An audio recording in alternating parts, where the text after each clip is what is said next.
오늘 하나님 말씀은 요한복음 11장 25절로 27절까지 말씀입니다. 요한복음 11장 25절로 27절까지 말씀, 신약성경 165쪽에 있습니다. 제가 봉독하도록 하겠습니다. 예수께서 이르시되 나는 부활이요 생명이니 나를 믿는 자는 죽어도 살겠고 무릇 살아서 나를 믿는 자는 영원히 죽지 아니하리니 이것을 내가 믿느냐. 이르되 주여 그러하외다.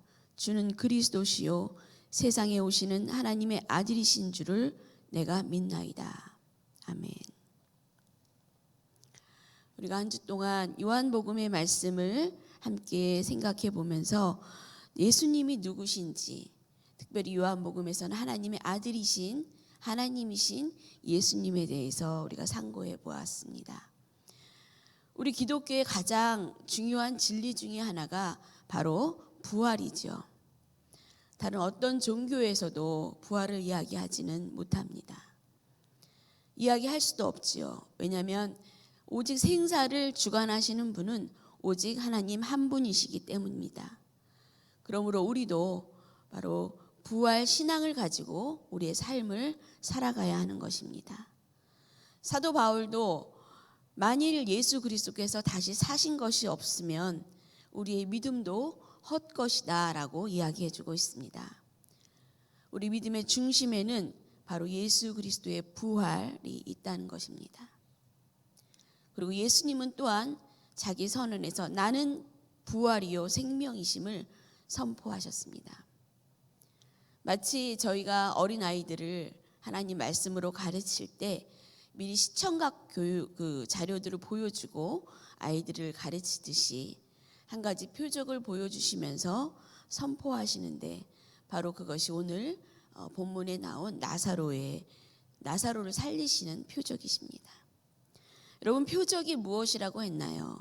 바로 사인이라고 했습니다.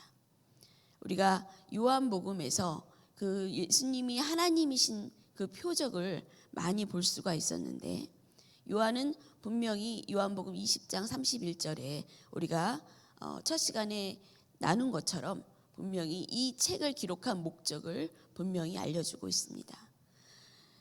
너희로 예수께서 하나님의 아들 그리스도이심을 믿게 하려는 것이요 또 너희로 믿고 그 이름을 힘입어 생명을 얻게 하려 함이라. 이것이 요한복음의 기록 목적인 것입니다. 우리가 본문을 잠깐 살펴보면은 본문은 이렇게 시작을 합니다. 베다니에 나사로와 마리아, 마르다 이렇게 세 남매가 살고 있었습니다. 이들은 예수님과 특별한 아주 각별한 사이였던 것 같습니다. 우리가 잘 알고 있듯이 마리아는 향이 옥합을 깨트려서 예수님의 발을 닦아주던 여인이기도 했습니다. 또 그 오라비 나사로가 병들어 죽게 되었을 때에 그들은 병 낫기를 위해서 사람을 보내서 예수님을 초청을 합니다. 그러나 예수님은 바로 가시질 않습니다. 이틀 동안이나 더 그곳에 머무르시죠. 그리고 그 후에 예수님은 제자들에게 이렇게 말씀합니다. 죽을 병이 아니라 하나님의 영광을 위함이요 하나님의 아들이 이로 말미암아 영광을 받게 하려 하심이라고 말씀하시죠. 그리고 예수님께서 그렇게 말씀하십니다. 자, 이제 우리가 나사로를 깨우러 가자. 제자들이 그렇게 말하죠. 예수님, 잠자는 거면 깨우면 되겠죠. 하지만 예수님은 단호하게 말씀입니다. 나사로가 죽었느니라. 이 말씀을 과연 제자들이 이해했을까요? 함께 있었던 제자들도 예수님이 무슨 일을 하실지 또 무슨 말씀을 하시는지 도무지 이해할 수 없었지만 함께 베다니로 가게 됩니다. 그중 마르다가 급히 나와서 예수님을 맞이합니다. 주님이 여기 계셨다면 내 오라비가 죽지 아니하였을 것입니다. 나사로의 무덤 앞에 선 예수님은 눈물을 흘리시더라고 말씀하십니다. 여러분, 예수님의 눈물, 예수님은 하나님이시기 때문에 눈물을 흘리시지 아니하실까요? 예수님은 하나님이시자 또 참 사람이셨습니다. 나사로의 죽음 앞에 비통해 하시고 우셨습니다. 죽음이라는 현실 앞에 함께 아파하시고 함께 슬퍼하셨던 것입니다. 우리 주님은 그러신 분입니다. 우리의 현실을 몰라 하지 아니하시고 우리와 함께 아파하시고 함께 그 고통을 나누시기를 원하신다는 것입니다. 그러나 사람들은 이렇게 이야기합니다. 보라, 그가 그를 얼마나 사랑하셨는가. 어떤 이는 또 이렇게 얘기합니다. 맹인의 눈을 뜨게 한 사람이 그 사람은 죽지 않게 할 수 없었더냐. 예수님은 그 이야기들을 들으시면서 비통히 여기셨다고 그랬습니다. 그리고 돌을 옮겨 놓으라고 말씀하십니다. 그때 마르다의 대답은 무엇인가요? 주여, 죽은 지가 나흘이 되어서 벌써 냄새가 나나이다. 완전한 나사로의 죽음이었습니다. 예수님이 그렇게 대답하십니다. 내 말이 내가 믿으면 하나님의 영광을 보리라 하지 아니하였느냐. 여러분, 현실은 무엇입니까? 나사로가 완전히 죽은 것입니다. 그러나 그 사실을 보고 사람들은 그 사람을 죽지 않게 할 수 없었더냐. 주여, 죽은 지가 나흘이 돼서 냄새가 납니다. 이것이 바로 그들이 바라본 현실이고 현실의 장벽을 넘어설 수 없는 사실인 것입니다. 그러나 주님은 어떤 걸 원하셨을까요? 그들은 그것을 믿음으로 보지 못하고 분석하며 의문을 제기했죠. 하나님께서 왜 이렇게 나사로가 죽도록 내버려 두셨습니까? 그리고 마르다도 역시 그 현실의 장벽 앞에서 믿음이 흔들렸습니다. 너무 늦었다는 현실이죠. 이제는 도무지 살 수 없는, 기대조차 할 수 없는 현실이 그들 앞에 놓여 있었습니다. 그러나 우리 주님의 대답은 내가 믿으면 하나님의 영광을 보리라 하지 아니하였느냐. 여러분, 우리의 현실은 어떨까요? 아무리 노력해도 변하지 않을 것 같은 상황이 우리에겐 있습니다. 인간의 힘으로 저건 절대 할 수 없다라고 생각하는 그 현실이 저와 여러분에게 모두에게 있습니다. 그러나 우리 주님은 우리 현실적인 상황이나 문제를 바라보기보다는 주님의 말씀에 집중하기를 원하십니다. 내가 믿으면 하나님의 영광을 보리라. 예수님께서 그렇게 말씀하셨죠. 내 오라비가 다시 살아나시라. 이건 하나님의 말씀인 것입니다. 마르다의 대답은 어땠나요? 네, 저도 마지막 부활 때 다시 살아날 것을 저도 압니다. 그럴 때 예수님이 오늘 본문의 고백을 하시는 것입니다.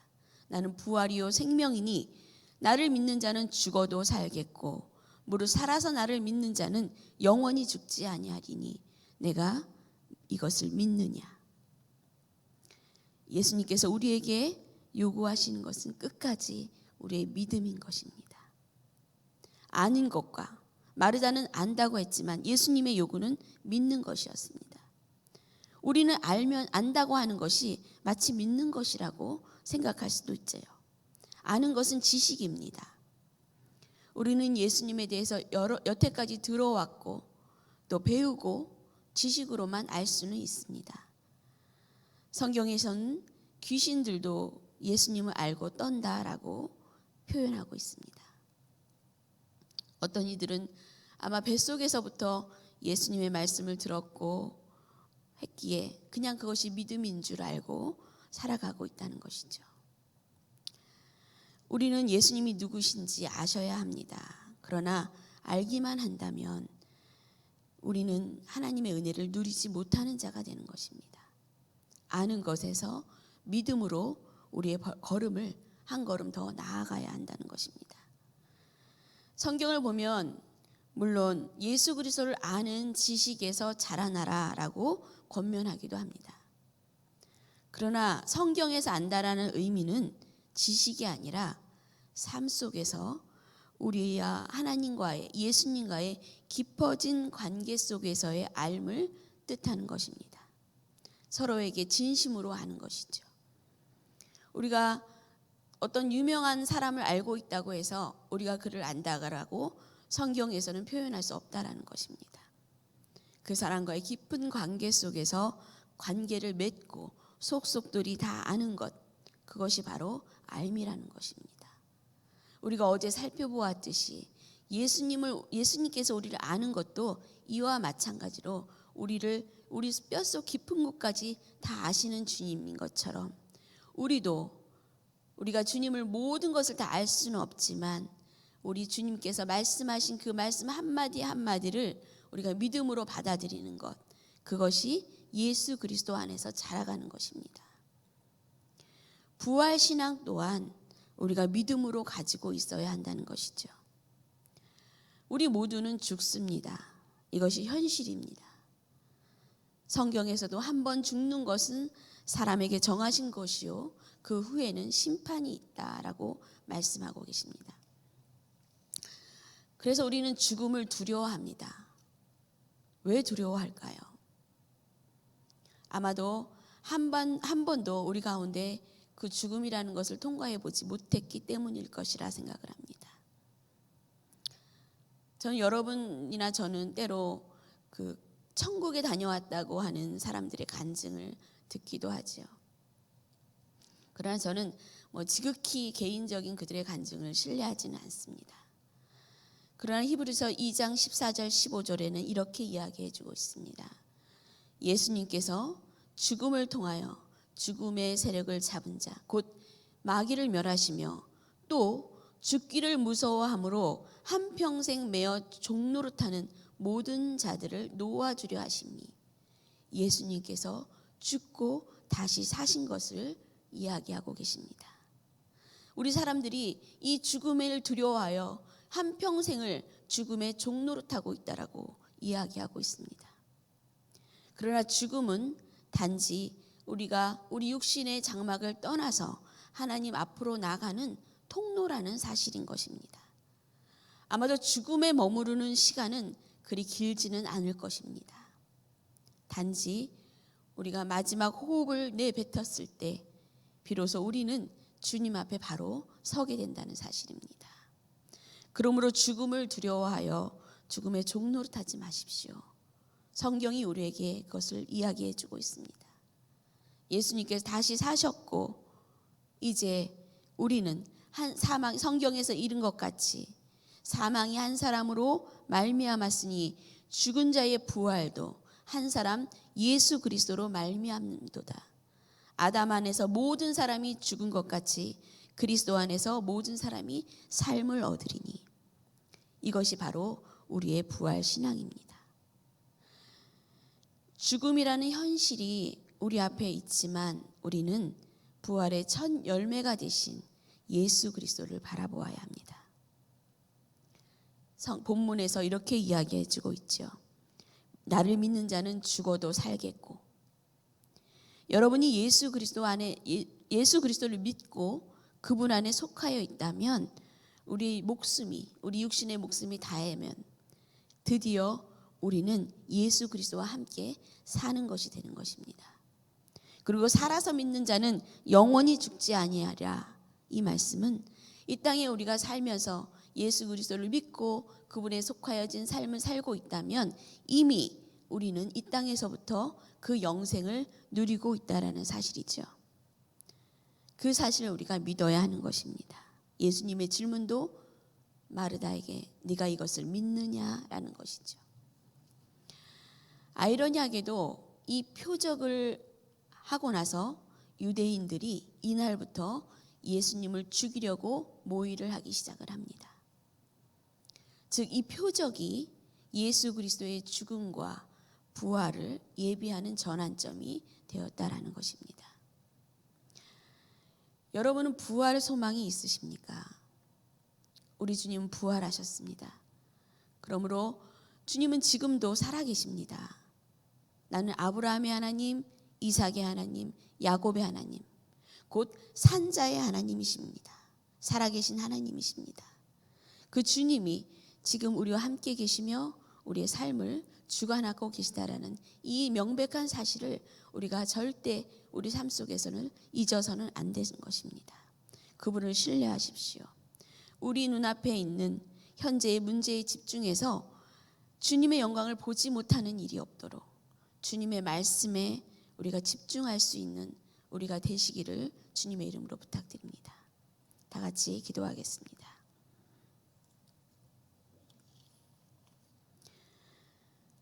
지금도 살아계셔서 역사하시는 하나님 아버지, 부활이요 생명이신 예수 그리스도, 주님의 우리의 소망이 되어주시니 감사드립니다.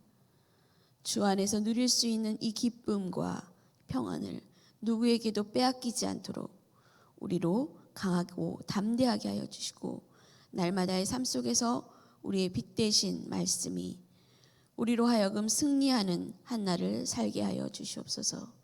예수님의 이름으로 기도합니다. 아멘.